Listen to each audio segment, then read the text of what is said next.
Comparisonitis. Sound familiar? If you're a business owner, especially if you're just starting out, you may be feeling like you just aren't good enough compared to other shop owners in the same niche. Comparing ourselves to other people kind of just naturally happens, and some healthy comparison doesn't hurt. But when comparisons are no longer healthy and we find ourselves paralyzed by it, that's when we know we've fallen victim to comparisonitis. So how can we put a stop to it?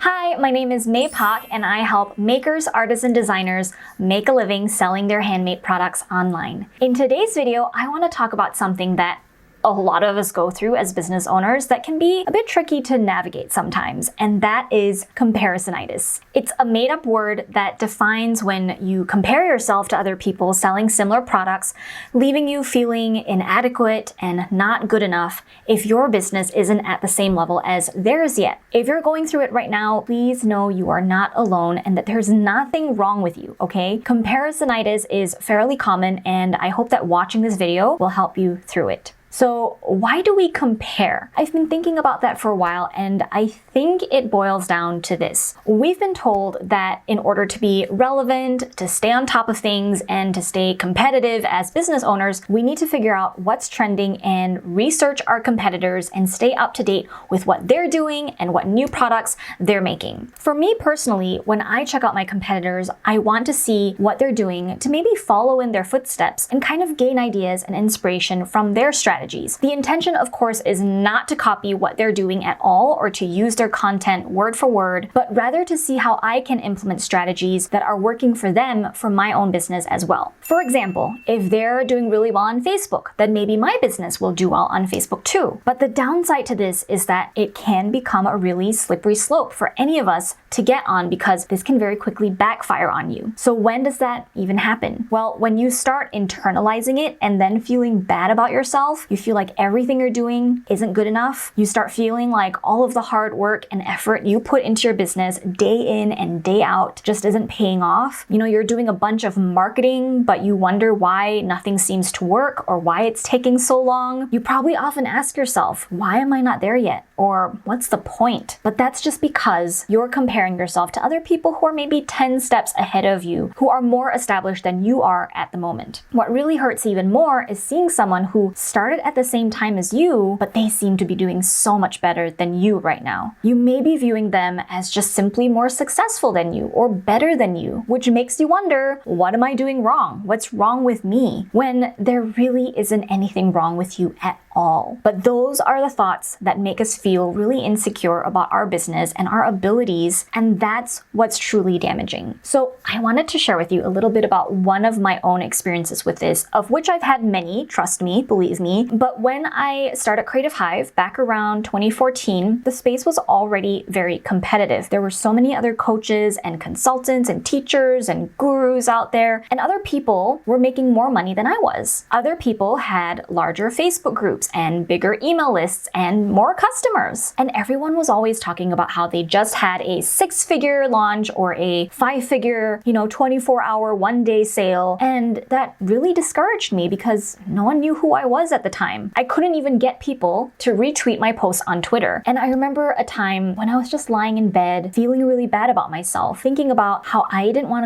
to wake up and go back to work because what's the point? I wasn't going anywhere. I should just quit right now. This was a problem for me for months. I would say, mildly depressed because my business was so new and I was so impatient. I wanted it to be a full-time income already. Other people could do it, so why couldn't I? But I decided to keep going, to take it one step at a time. Every night I would go to bed reassuring myself that I did everything I could that day to get myself closer to my goal. And I would wake up the next day with a fresh set of eyes, a fresh mind, and renewed motivation and just persistence. I kept putting myself out there. I kept acting like I was already successful. You've heard the saying, right? Fake it till you make it. This is actually a very good strategy that you can use for yourself. Even Olympic swimmers use it. They wake up every morning and tell themselves that they've already won. This is more powerful than you know. So this is what I did. I completely stopped checking out other people's businesses and just focused on mine. You know, like the blinders that horses wear by their eyes to kind of keep them focused on moving forward and not get freaked out by disruptions, I essentially blocked out distractions that triggered my comparisonitis, and I encourage you to do the same. So just focus on your own work and not on other people, because what good can that do for you anyway? Sure, maybe you might learn a little bit from comparing your business to other people's, but not a whole lot. A lot of your growing your business has to do with your own ideas and trial and error. And not feeling bad about where you stand at the moment compared to someone else is crucial. Feeling bad will only slow you down. So I suggest you do what I did. Stop following your competitors on social media, okay? Every time I caught myself typing in their website in my browser because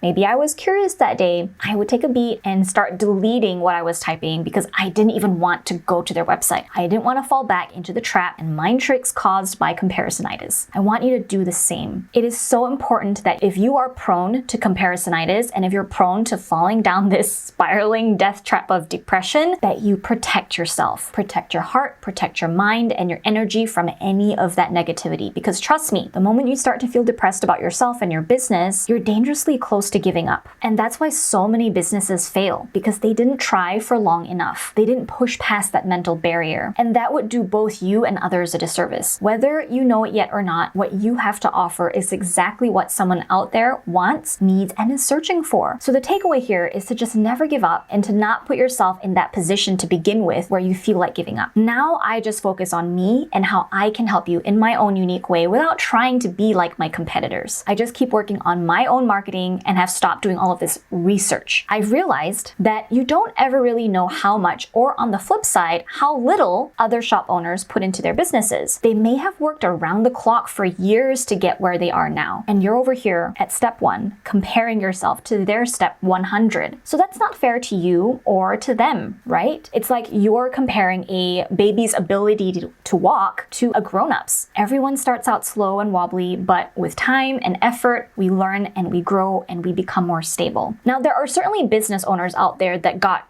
super lucky and did the right thing at the right time. Those 1% who have maybe gotten lucky have fallen in a space or a niche where there was just an opportunity waiting for them. Or maybe, they knew a friend of a friend who got them on a magazine cover or on Good Morning America that got them tens of thousands of sales practically instantly. But luck, unfortunately, cannot be generated on command. So stop relying on luck. As for the rest of us, the 99% of us, hi, that's me. We just have to keep doing the hard and smart work. Stop comparing ourselves to others, and most importantly, never give up. I hope this was helpful for you. Let me know in the comments how you deal with comparisonitis. If you enjoyed today's topic, don't forget to hit the like button and subscribe to my channel. And then stay tuned for the next video for more handmade business tips.